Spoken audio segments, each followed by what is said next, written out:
योग दिनाच्या सर्वांना हार्दिक शुभेच्छा। गेली 12-13 वर्ष मी रेग्युलरली दररोज 60-70 मिनिटं आसनं करतोय। BKS अय्यंगार हे माझे गुरु म्हणता येतील। तर योगाभ्यास सुरू करताना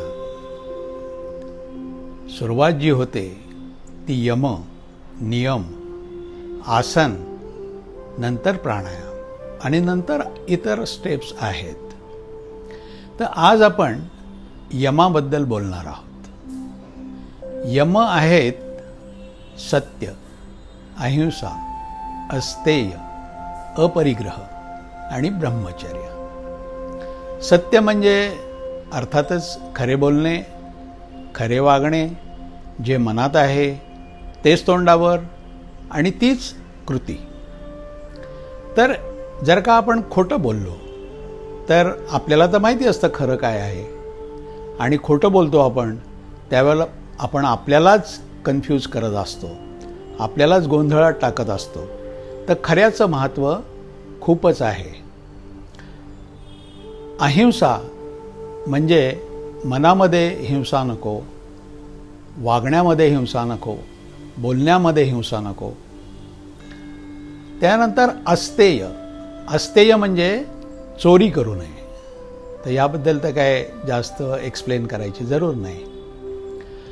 अपरिग्रह हा एक महत्त्वाचा भाग योगामध्ये आहे की जरुरीपेक्षा आपण जास्त पैसे जमा करू नयेत।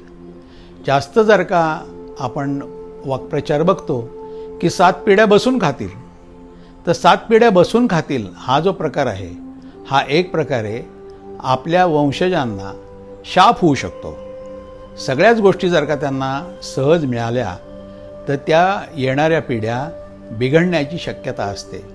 तर ह्या गोष्टीचा विचार योगामध्ये करून त्याने अपरिग्रह हे आपल्याला शिकवलेलं आहे। आणि शेवटचा जो आहे तो ब्रह्मचर्य।